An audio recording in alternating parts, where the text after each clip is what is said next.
Hi guys, welcome to DesignSpark. We're speaking to Michael today. Michael is one of the air quality project influencers who are delivering projects based around air quality and air quality monitoring. Hi Michael, would you like to say hello to DesignSpark and just give us a brief background about yourself? Sure. Hi, Greg. Thanks for having me. And hi, DesignSpark. It's been a pleasure to be here. So I'm a design engineer by profession. That's what I did as a job. Now I'm more of an industrial design engineer. So this focusing to looking into not just a constraint side of design engineering, but more open affair with problems or solutions that need solving. My background is predominantly automotive design when I studied at what I studied at university, and from there I've just been exposed to different sectors in the industry, which has explored my various skill sets and allowed me to become an industrial designer, really, and that's the venture I'm taking into now. Great. So Michael, your project has an interesting theme. So we've gone from the mindful droid to the wake up and smell the smog. Could you Yeah. just briefly explain, that's such a colourful title, could you just explain the intended use, what you're trying to do? Yeah, I mean, the word mindfulness is for you to be conscious about what is around you and your personal self, really. And I think when we're looking at air quality, the obvious things are not really so drawn to us. And I think the word wake up and smell the smog is as literal as you can have it. Sometimes it could also be a metaphor, like what smog. But when you go deep into it, you could actually see that yes, you wake up in the morning, you see the way the atmosphere is looking like that. That's a clear definition of what is going on. But we don't tend to take that in and be mindful about, oh wow, this environment isn't actually good, or it's not as healthy as we should see it in. So I think that was close to being mindful and also stating out the relevance and the reality of this is the world we live in. So wake up and smell that. And I hope with this I'm able to convey even more information about how this is the reality that we live in. Cool. So it's interesting you should say that. Sometimes we don't notice air quality, but it is very important to all of us. But from your perspective, why do you consider that to be so? I think from my experience, so I have asthma, and it's never been as obvious to me or to anyone around me in terms of the way I reacted. So normally I just thought I was reacting to maybe something I've eaten or just my health system wasn't right, not knowing it was related to air quality in my surroundings. And for me, it took actually being on Design Spark and taking on this project to further understand that this is actually what's wrong with me. And it's just going deep into reading people's stories as well and see how Yeah, they've been affected by these issues and seeing that, oh wow, this is literally me, this is what is killing me slowly in a way, and this is how I could go about making that change or preventing it. Thankfully we're wearing face masks now, so it's something I'm implementing in my day-to-day life. But for other people who are not aware or don't know how to go about changing this, because this is a silent killer. I mean, almost 7 million people die, from, air pollution without it being registered. And one of the case study for me, which was Ella Kiss's death, the school girl, the 9-year-old schoolgirl who died from the emissions from vehicles and stuff. It was so crazy because her mom had to fight for the right for it to be declared that this is the reason my daughter died. Rather, it was more like, oh, it's just an asthma attack or so. But that was the yeah, main purpose, was air pollution. And I think stories like that are so relevant and still happening right now, but it's so subdued and it's not even like enough light isn't shown to to realize the danger this is causing for us. So yeah, from my experience, I just felt like this has to be something that is brought to life. And we talk about being activist engineers and stuff, but it's more than just seeing the fun side of it, but the harsh side of it. That's what, for me, having those correlation of the mindful droid and also having wake up and smell the smog. It's like, okay, it's mindful, it's fun, but this is the reality as well. So yeah. just merge to finding a fine line to merge the two together has been the purpose and was influenced this really. Okay. So Michael, whereabouts in the project are you? What stage are we at then? Yeah, so at the moment, we are prototyping. I'm prototyping to see how inclusive and accessible it would be with the users. So I've been able to take some surveys with my son's local school, because this were the areas that pretty much triggered me taking further action. So taking my son to school, for example, I noticed the congestion issues around the school area, where you've got, parents in a rush to drop off the kid and idling the vehicles and all that stuff. And for me, it's like, how do you make that information known that what you're doing, this actions, this behaviors you're taking isn't, the right one? You can do certain things to reduce it. So the first thing is for me to, get the understanding of this parent or this, people, and see, do you actually understand what these issues with air pollutions are? You doing these things, do you know why, or why not to? So that's the first stage I'm in with the process for creating this mindful droid.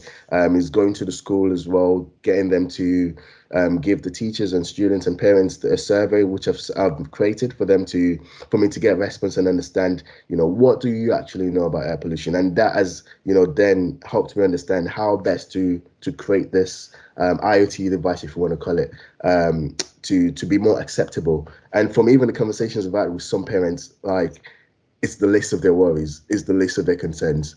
And there's even more facts from understanding what the risk of air pollution or the car emissions coming out, the nitrogen oxide, and so that, like, there's just so much information that is so shocking, and it just needs to be said in a literal way without it being as, heavily worded or grammatically put into place. It needs to be everyday language for everyone, and that's the way I'm trying to go with this. Understand what they know, then put that into this device that would help them, make it a daily understandable process or education system, if that's the way to put it. Yeah, I think you're right in terms of what you're saying about show them in everyday language. If you can show them the effect of something, it has much more relevance than a lot of words around the subject, which people might not research. But if you can actually take them and show them what's happening. One of the things you mentioned there about the cars that are idling. So yeah, I live near a school as well. And the 2 times a day, the cars are stacked everywhere. But what we don't realize is that when the fumes are coming out of the exhaust pipes, it is at the child level. So it is, the adults are, only, maybe 2 foot higher than the kid, but the kind of effect of the actual exhaust fumes is definitely at the child level. And you think a lot of kids are pushed in prams who have maybe an older sibling at the school. So it is directly affecting those younger people more than the adults themselves. Yeah, exactly. And I mean, you could take this into um, the other aspect of people living on the street, for example, the people who are lying down and you see them coughing constantly, or you just feel like, oh, this guy's sick, or this person. That's because they've been exposed to so much Yeah. pollution. And you wonder why they feel sick in the first place. Or fair enough, they're probably sleeping, they should be sleeping rough, or, based on personal circumstance. But the number one thing contributing to their health is basically the pollution. And that's the number one killer for those people on the street. Then talk less of kids as well, where you commute with school with, and that's the average height, like you mentioned as well. They're constantly being at risk. And this is something that, we don't even understand, because, like, to find the symptoms of asthma in the kids as well is so hard, because they don't even understand what's going on for themselves. You could be thinking they're choking on something or whatever, and they can't really express how they feel fully to understand. And this is where we need to start taking things serious, and to find a way to prevent, rather than to be in a point of running out to skelter to solve a problem that we could have prevented in the first place. So yeah, it's so, and I think pets as well. That's another area as well. Like, we're all at risk really of being exposed to Yeah. this emissions. Yeah, it's just a lot really, and we just need to start doing something to make that change somehow. Yeah. I think if we take a step back and think, it can be very scary. So what is it that you ultimately hope to achieve with this project of yours then?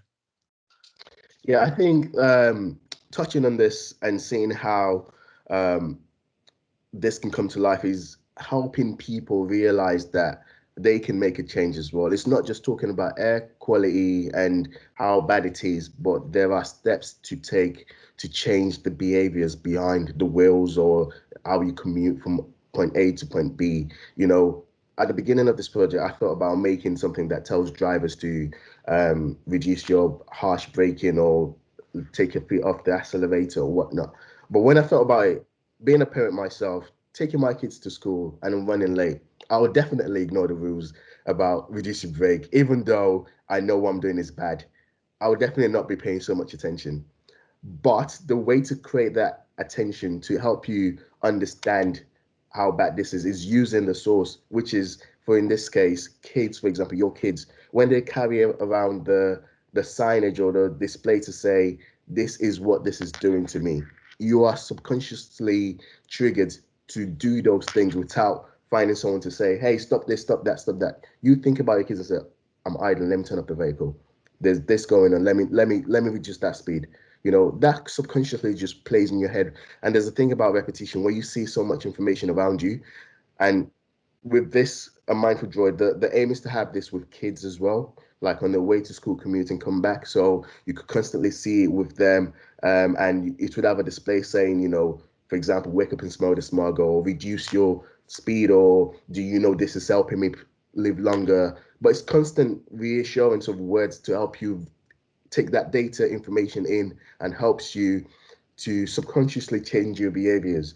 And that's the hope, really. You know, help reduce this. It's taking action, not just having a signage on the board and that's it, but having this little kids or students or pupils become the little activists that are not so Greta Thunberg or, you know, right in your face, but they are passively telling you something.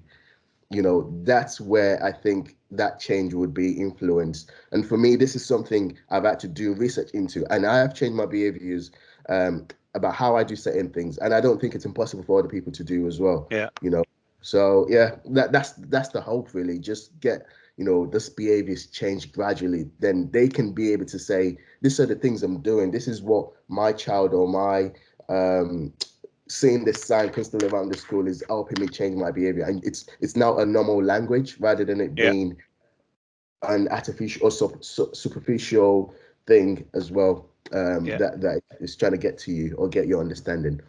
I think that's a really powerful action that you're doing there. You're actually making the child show the parent or the school, look, this is what I'm carrying around. I'm carrying this sensor around, and this is how the atmosphere is affecting me. This is what's Yeah, happening in the air right now.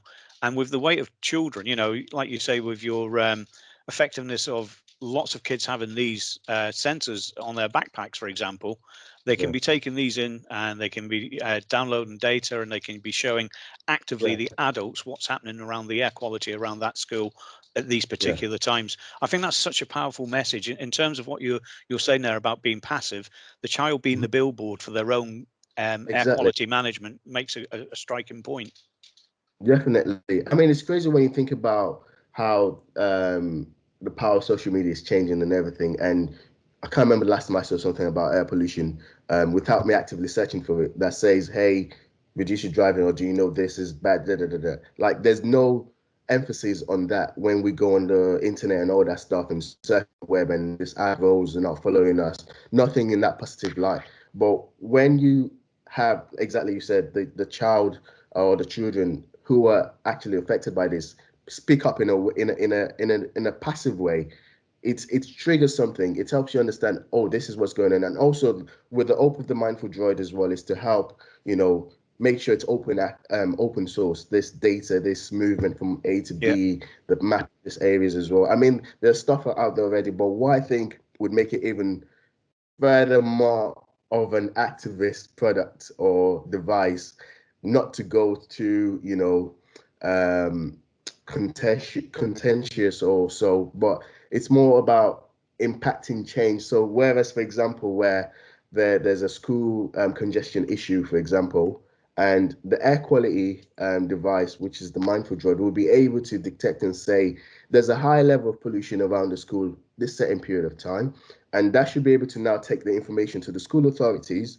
who can get the council wardens or so to come down and pretty much put maybe a temporary roadblock to say, hey, you know, we've received some level of high quality air quality in this area. will be good to not just park around the school at this time of the day or whatever. And that's even taking further measures as well. And Yeah. for people to, for parents to be able to see that change, it's like, we're having too much pollution in this area, so that's fine. Rather than having parents kick off because the school roads are being blocked, but it needs to be blocked for the right reasons. And this is a way to bring that approach to life as well. I mean, the reason for doing this is as well is making sure that there's enough action. There's more action taken out in terms of air quality, rather than it being just, yeah, this is what's going on, and it ends Yeah. there, or you need to be changed, and that's it. And the signboards you see around schools and stuff, they're so small. You have to really know what you're looking for around the school to be able to find something that says reduce your car Yeah. emissions, or walk to school, or this is the all this positive things. Like, you have to look actively seek for it. But once it's constantly in your face in a gentle manner, where it's not just compulsive as always, but that there's you're due to have change somewhere. Definitely, Okay. it's going to create that change. What's the level of feedback been from the school and the parents? Have you had any feedback at the moment? Yeah, so I've had some feedback from the school itself. So I'm yet to get feedback from parent. I think trying to get every parent to get back information through newsletters is never going to be as straightforward as possible.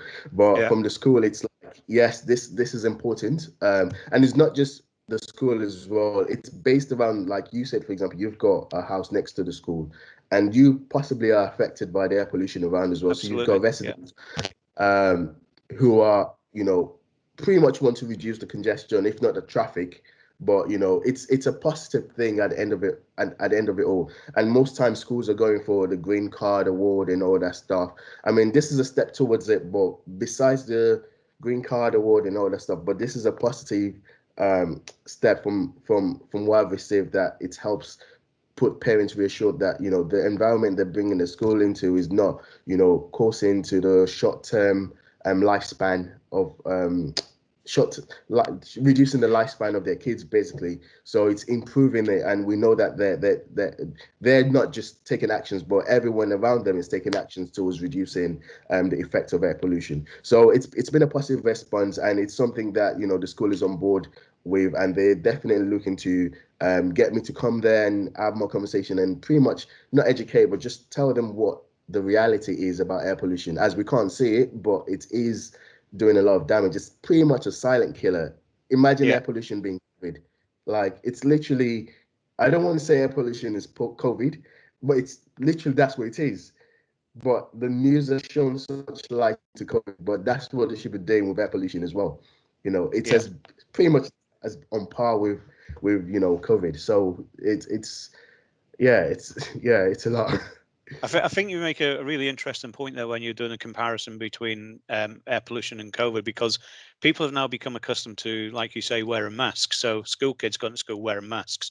So one of the things that I've been thinking about since we've been talking is you're starting at one school, but I essentially think that this is basically a national, global kind of thing that could catch on quite easily. So what is it that you think schools, maybe nationally, globally, how easy is it for them to do similar things that you're doing? I mean, with the intention of creating this is to make it as open source as possible, like accessible to every part, making it something you can easily buy parts for, 3D prints, get the design out there, blueprint, everything, all accessible. And it's to show the fun element as well of understanding why we're doing this, or why we're creating a mindful droid for yourself to take to school. It's like having a companion as for a kid, but at the same time, your companion is saving your life. It's basically helping trigger the change around you. So I think it's a win-win situation. And how that's possible is, I know there's like governmental funds for air pollution and stuff, and I think it's high time for the schools as well to pretty much start bidding for resources like this to be brought into the school, in terms of how do we encourage kids to create air pollution kits, or things that help them and keep them alive, really, or have a longer life expectancy. Yeah. So I think these are areas where I think not just the school, but the government has a part to play. And it's not everyone has access to getting some sensors for particulate matter, or CO2 emissions and stuff. But the more the level of education and the level of accessibility that this brings in the school environment makes it easier for everyone to be a part of this change. And it starts with us as the sole contributor to the pollutions in the environment, then explaining it to the kids, the younger ones, and the kids taking it out to spread the news and spread the word to other people who might be oblivious or not so aware of the situation. But I think the government has a part to make this as accessible as possible, because again, you have to buy parts. Some of them don't have 3D printers to 3D print the parts, or like there's so many ways to get access to this. It's not something that's going to be injection molded or anything. It's just information I've already. It's just play, basically. Yeah. Just have play come to life and making it effective and making it work, really. So I think that's how I would approach it in terms of getting this, to all schools. And it's something that could replicated in different areas, different sectors in the school. It's not just even in school as well, workplaces as well. It's just that constant information to let you know this is bad, rather than it be like, oh, I'm having a bad day today. Yeah, I don't know what it is. Well, let's just move on. But once you realize this is what my bad day is, yeah. Yeah, that's really interesting. We'll pick up on the workplace in a moment, but before this interview, I had a quick look, a few facts around air pollution, Yeah. which might put things into perspective. You mentioned that, obviously, you mentioned 7 million people a year dying of air pollution.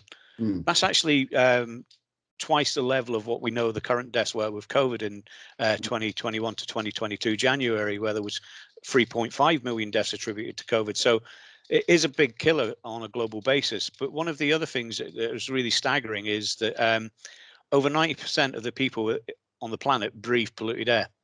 But then also air pollution kills more people in Africa than childhood malnutrition or poor sanitation. But we're always talking about malnutrition and the quality of water, drinking water, whereas air quality is a big killer as well. But like you mentioned earlier, it's an invisible killer, because unless you are actually, at that school and you can smell the fumes, or you're next to a factory and you can see all the pollutants coming out of the chimney stacks, for example, normal air, you just don't know if it's polluted or not. There is no way for you to tell unless you're actually monitoring that air. So that's quite a few facts that I find to be really interesting in this. So with that, I just want to come back to what you said earlier about work placement. So when you were talking about the working environment, what you're doing here at the moment would lend itself naturally to anybody. So anybody could carry this around, whether it's into their work environment, whether they're gone to a different location, or just general run of the mill every day. I've got this air quality sensor around me, and it can tell me where I'm being exposed. So even now, I think, through the conversation we've just had, that the scale of this could be absolutely massive. Definitely. I think there's one thing carrying the sensor around, and is the reaction it's creating when other people see it with you. There's some sensors out there that are so subtle, and you'd have to ask, what is this, for them to get it. But with this, it's to be as blatant. Just imagine having a miniature activist screaming at your face saying, "You're killing us," but in a small passive way, carrying around with you and having that reaction like, oh yeah, this is actually happening, or this environment I'm staying in right now isn't helpful. Change needs to be made somehow, or it start with me doing something about this. Playing that reaction over and over again would definitely trigger the minds of people and the consciousness of some people. I'm not saying it's definitely going to change everyone's mind or anything, but definitely, because for me, I've coming into this, I wouldn't say I had no clue. I would have thought, yeah, what's everyone going on about now? And I was affected by this. And it's just a slight realization and understanding of this is what it is, would make it, just made a total difference for me. So you could just imagine other people who are not so, versed into taking time to research into it, but they just see the subtle message that says, this is what it is. It just really, literally, and changing that behavior, just one behavior or two behaviors, that's what makes that difference for reducing air pollution. It's not just about the climate change, it's the health concerns as well for everyone. And for us, it start with making that change, that little change. If we can find a way to document the change people are making, I think it would be a great achievement to know that we're doing something good rather than bashing every day. But we know that these are the things we're doing. I'm taking my hands up. I'm not idling my car. I'm walking more. I'm doing this more, and that's what we need to start hearing more of. Yeah. And that's how it makes a difference for us. So yeah, I think this could be a big deal for everyone. Making it known rather than having it subtle, and rather than having it as a luxury item or something you have to spend tons of money for. But if the accessibility of it makes it so easy, and the information to be taken on board, and just for it to just create that change. So yeah, I see it as a big thing going forward. Yeah. Michael, it's been absolutely great talking today and to get insight into your project, but also the passion that you've got comes over in the interview. So we will be following your project on DesignSpark. You'll be updating your project, so you'll be doing your project work, and this is where we can see more information from you quite soon. So, Michael, really, again, thanks for joining DesignSpark and sharing what you're doing. I think it's a great thing that you're doing, and I hope our viewers, get on board and back you. So, Oh, thanks a lot.